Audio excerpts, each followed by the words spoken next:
years ago that I would be in this spot right here, breaking, spraining pinkies, and, petting warthogs and doing zip lines. Warthog, right? A little beep, warthog yesterday. And this little whip until like, I was like, baby. It's like, and then some blonde-haired dude came around. I went, babe! No, he didn't. And I'm looking for it right after this. I'm water parking it, baby. I am water parking it. And I get to wear my 1940 swimsuit. That one piece with the, a little swimming cap. So you'll know it's me. And I put on my swimming mustache with handlebars. But when I'm not doing that, making movies, doing things like that, buying gear, making immature decisions in life, it's what I do. It's what I've been doing since I was a little itty bitty boy. I got my start, how did I get my... I call my mom. No, she doesn't. Here's how I got my start. So I was in the Boy Scouts, and we were investigating this cave, and I had, my rotund companion with me, and we separated from the group. So we climbed up up the rocks there, and we were investigating this cave. And in this cave was a group of guys uncovering an archaeological dig. And there was a cross.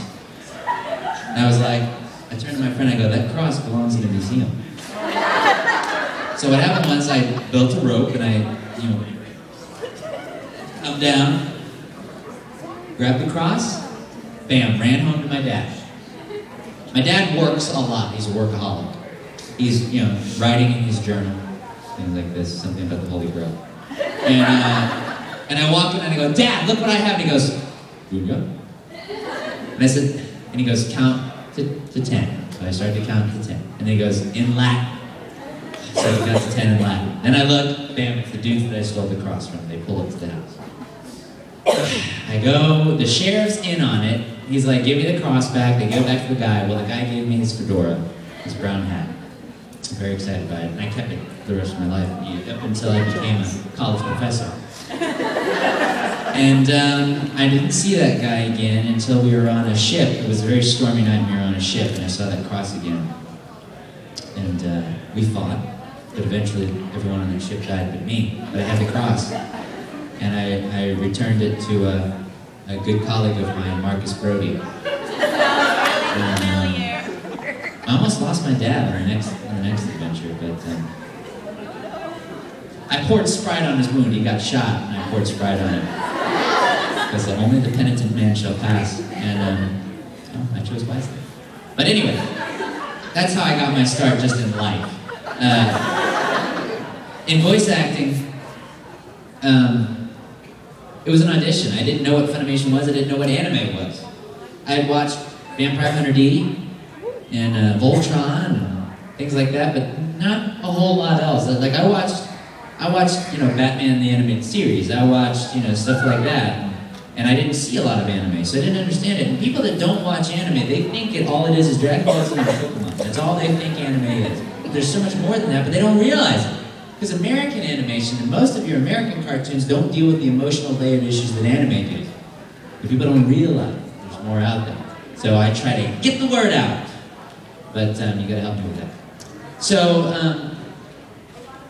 I didn't know what it was, and I got an audition through my agent, and I showed up, and my first show was Peach Girl. Itty bitty role in Peach Girl, like if you blink, you miss me.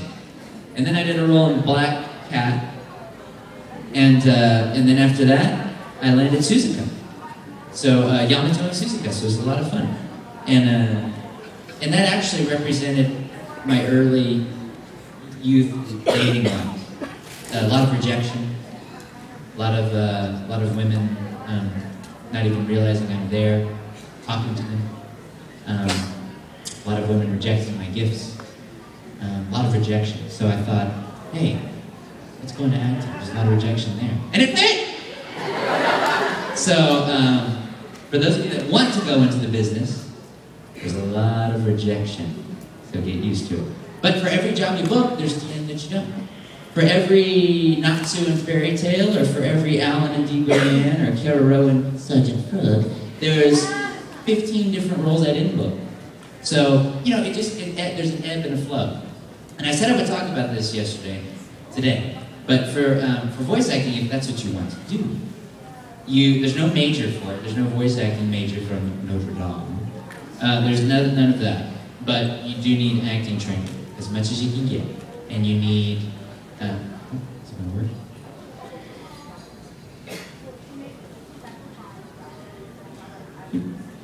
You want to drag it somewhere?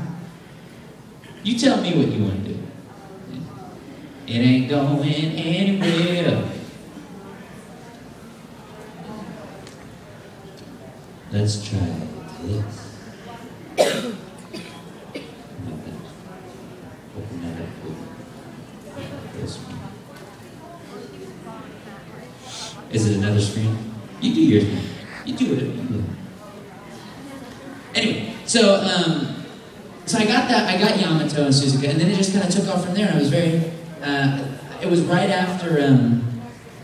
The market was changing. The anime world was changing. They were using a lot of the same people, and they were looking for another young, feminine-sounding voice, and I guess they landed on me. And so Vic and I typically get cast as we go up against each other as similar roles. And so oftentimes if we're on a conference call together, I'll ask a question and people think Vic is asking that question.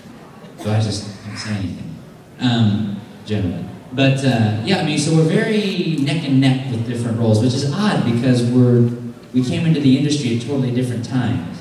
But I don't know, when I was a kid, all I did was, I was in my room, you know, reenacting movies and things like that, and imitations of characters that I loved, and I didn't realize that years later I'd be able to transition into voice acting, so it was a lot of fun to do that.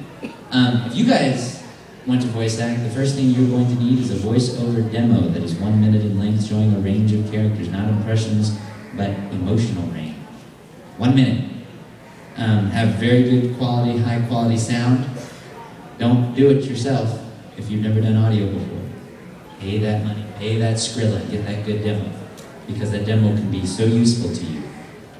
And also it shows us, because we listen to every demo that comes through at Funimation, it shows us that you're willing to put the work in and you're taking it seriously, and you're putting your professional foot forward. Because if you don't, because I tell you, man, I've heard demos that sound.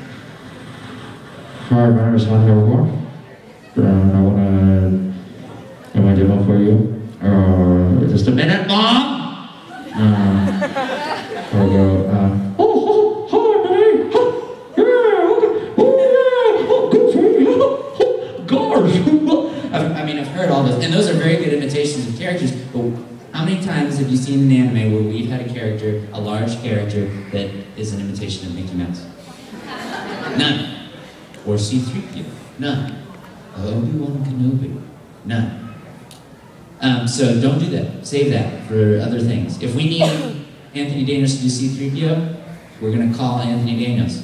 And if he doesn't want to do it, they call me. Actually, for a video game, I was supposed to go do C-3PO for it. But Anthony Daniels didn't want to do it. As I'm driving to the studio to record it, they call me and say, "Boop, Anthony Daniels wants to do it." So I didn't get to do it. But I got to do 2 other characters in the game, so we'll see. But anyway, yeah, so have your 1 minute voiceover demo, send that in, and people that want to work for Funimation, you have to live by Funimation. And if you don't live by Funimation, you will not work with Funimation, unfortunately. Because we schedule things so quickly that we need people there that are available like right away. Sometimes they'll call me and be like, "Can you come in tomorrow between 12 and 6? And if I'm not living there, if I'm in LA at the time, which, you know, I'm doing, it's difficult. But me, I've been there a long time. If someone's new coming in, they won't do that. And that's with anything. If you want to go work in a specific industry where this one company is like, has the majority share of the market, you've got to be near that company. You can't work for Microsoft from Florida. You know, you've got to be over there. Get that acting experience. Get training. Don't just move to Funimation and walk in the door and say, "Hey, I'm here for a job." Don't do it. Don't do it. It ain't gonna work.